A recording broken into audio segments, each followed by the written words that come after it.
आ चुके हैं अक्षरधाम में। अक्षरधाমে চলে এসেছি এখন। আর এখানে মোবাইল ক্যামেরা বা কোনো রকম ক্যামেরা বা ব্লগিং কোনো রকম কিছু অ্যালাউ নেই, তো আমি সব কিছু বাইরে রেখেই যাচ্ছি।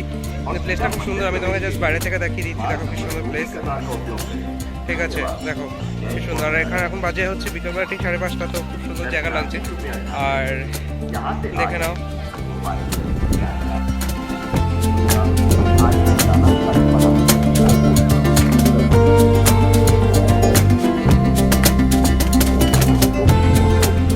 Good morning from Delhi.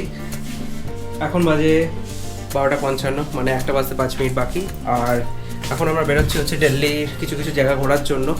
তো এখন আমাদের বাইরে অলরেডি অটো রিক্সা চলে এসছে, অ্যান্ড এখান থেকে বেরোবো কিছু কিছু জায়গাতে, হিস্টোরিক্যাল কিছু প্লেস, আর লাস্টে চাঁদনি চকে যাবো, এই একটা প্ল্যান করেছি।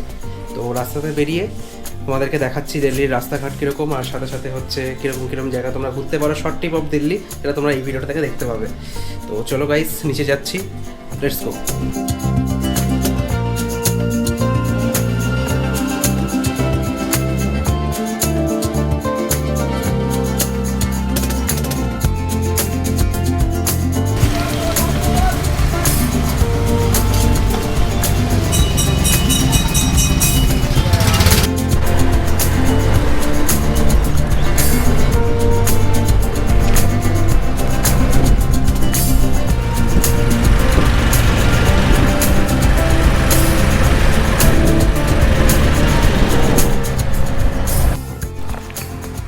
তো এখন আমরা চলে এসেছি হচ্ছে মহাত্মা গান্ধী স্মৃতি, যেটা দিল্লিতে আছে, সেই ভবনের সামনে। আর এই যে দেখতে পাচ্ছ তোমরা, এই যে দেখে নাও মহাত্মা গান্ধী স্মৃতি।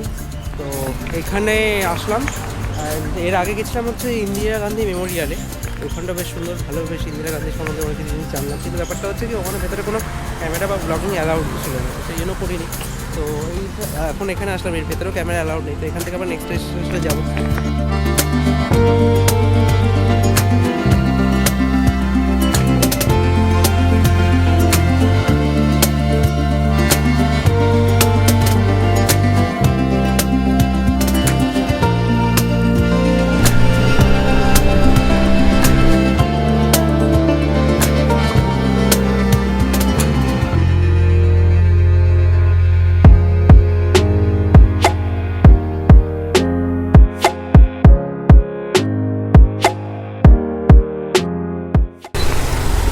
এটা হচ্ছে নিউ দিল্লির রাস্তাঘাট। নিউ দিল্লির রাস্তাঘাটটা পুরো নিউ দিল্লিটা হচ্ছে এরকমই সুন্দর রাস্তা আছে। আর প্রতিটা পথের চারিদিকে দেখতে পেলে তোমাদের অনেক সুন্দর গাছপালা আছে, খুব শান্তশিষ্ট, খুব একটা বেশি ট্রাফিক জ্যামও নেই, বেশ সুন্দর। তোমরা চাইলে মেট্রো করে আসতে পারো। আমরা যেমন আগে থেকে মেট্রো করে কিছু হয়েছিলাম, তো ওটা আমাদেরকে ব্লক করে দেখায়নি। তার আমরা জাস্ট ওই একটু যেতে গেছিলাম, একটা ঠিক আছে, কালকে একটু কেনাকাটা যেতে গেছিলাম, আর চলে যাবো। দেন এইরকম কোনো সৌন্দর্য যেটা নিতে পাবে। তো আমরা মোটামুটি এখন যাচ্ছি হচ্ছে কুতুব মিনার আর লোটাস টেম্পলটা দেখতে। দেন তারপর আমরা বেরিয়ে যাবো হচ্ছে ওখান থেকে সোজা ওল্ড দিল্লির দিকে, ওল্ড দিল্লি মানে চাঁদনি চকের দিকে, লালকিল্লার দিকে। তো ওখানে গিয়ে একটু খাওয়া দাওয়া সব কিছু করবো।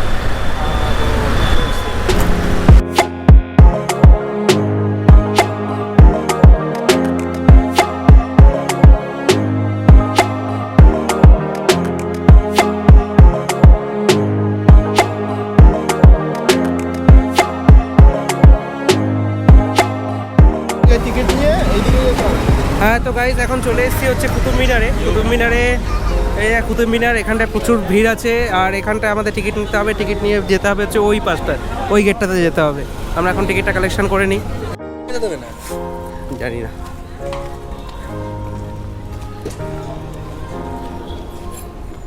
সো বন্ধুরা, ফাইনালি এখন কুতুব মিনারের ভেতরে চলে এসেছি।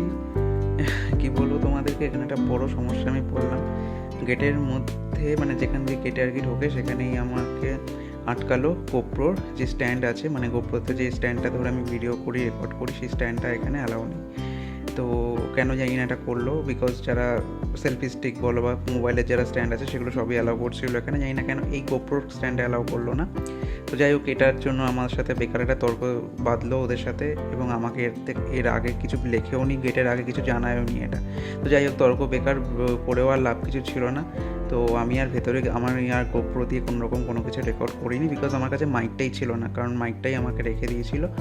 আর তো এখন যে তোমরা ফুটেজটা দেখছো, সেই ফুটেজটা হচ্ছে আমার বন্ধু কুশলের থেকে নেওয়া। তো কুশল ব্যানার্জি যদি ব্লগস তোমরা দেখতে চাও বা তোমরা ভিজিট করতে চাও ওর চ্যানেলটা, আমি ডেসক্রিপশানে ওর লিঙ্কটা দিয়ে দেবো, তুমি ওর চ্যানেলটা তোমরা ভিজিট করতে পারো।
তো সারাদিন মোটামুটি টুকটাক তো ঘুরলে দেখতেই পেলে কি অন্য জায়গাগুলো ঘুরলাম।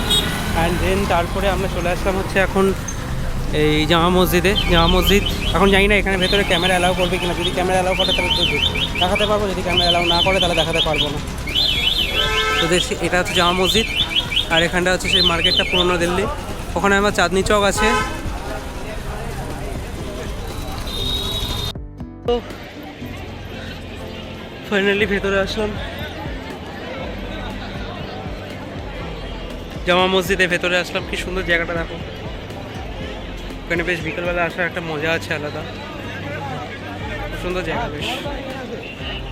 অ্যান্ড পিছনে দেখতে পাচ্ছ এটা হচ্ছে মেইন দরবার যেটা বলে, বা মেইন গেট।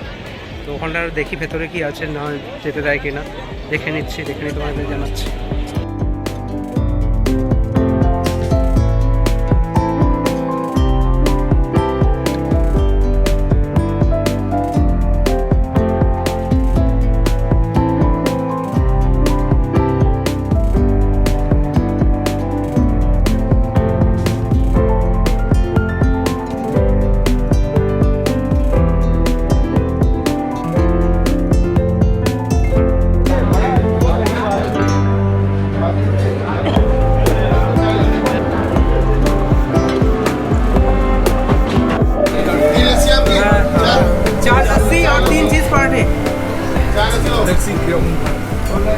হ্যাঁ, তো এখন আমরা চলে এসেছি পর্টেবালি গাড়িতে। এর আগেবারও এসেছিলাম। This is the shop where we one I. এনারাও বাঙালি, এরা বাঙালি থেকে এসছে, তো আমাদের সাথে পরিচয় হলো এই মাত্র। তো হাই করে দিন সবাই।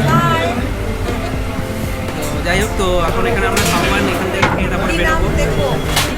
আশিস মাঝি ব্লগস। তো দেন আমরা এখান থেকে বেরিয়ে যাবো হচ্ছে এখানে পরোটা খেতে বলবো আমি তোমাদের কেমন লাগলো না লাগলো। দেন তারপরে চলে যাবো হচ্ছে সোজা আর একটুখানি চিকেন কিছু খেতে। তো এখানে কিছু খাবার টেস্ট করা যায়। এখানে হচ্ছে দিল্লি সবথেকে স্ট্রিট ফুডের মধ্যে একটা পড়ে পরোটাবালি গালি। এখানে দারুণ দারুণ পরোটা পাওয়া যায়, যেখানে তোমরা দেখতে পাবে যেখানে কত সুন্দর সুন্দর পরোটা আছে। তোমরা এখানে স্ক্রিনশট করে নিতে পারো, যেখানে পটেটো, র্যাডিশ, ফ্লাওয়ার প্যাকেট, গাজর, পনির পরোটা, টমেটো পরোটা, ব্যানানা, হিং জিরা, রাবড়ি, স্পেশাল চিজ। তো আমরা চিজ পরোটা ইয়ে করেছি, আমরা 3টে চিজ পরোটা নিচ্ছি আর 4টে লস্যি নিচ্ছি। দেখা যাক কেমন কি টেস্ট খেয়ে বলবো। এবার খেয়েছিলাম, টেস্ট সেরা লেগেছিল, এখন দেখা যাক টেস্টটা কেমন লাগছে। আছে লস্যি সুন্দর, দেখো সুন্দর করে দেয়, একটা চুমুক দিচ্ছি। আমরা এটা ডেফিনেটলি চেষ্টা করবো একবার খেতে, এখানে ট্রাই করবো, সেরা সেরা। এখানে এসেছিলি? হ্যাঁ, তো চলে এসছে আমাদের সব পরোটাগুলো। এই লস্যিটা আমার অলরেডি হাফ খাওয়া গেছে, আর এসে সব পরোটা, চিজ পরোটা, আর এখানে একটা যদি স্টাফিং থাকে সেটা একটা চাটনি, খুব সুন্দর, চিজটা কি সুন্দর করে মনে করা যায়।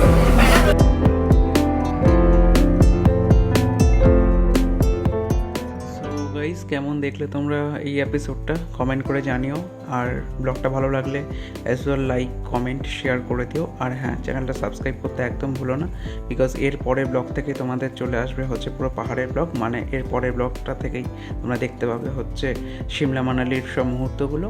সো গাইস, প্লিজ সাবস্ক্রাইব করে দিও and stay tuned for that. Thank you for watching. ভালো থেকো, সুস্থ থেকো।